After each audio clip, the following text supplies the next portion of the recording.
The following is a little lesson for one of my students. This is a walkway with posts and a slanting or leaning palm tree.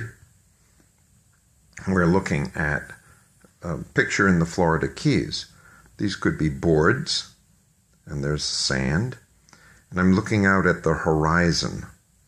So each of these words the student can look at. This is a palm frond. It's like a large, I hope someday you can walk on the sand. Isn't that a nice thing to say? I hope someday you will walk on the sand. This has been a free English lesson, and I invite you to send your questions to freeenglishLessons@gmail.com. Thank you for your time.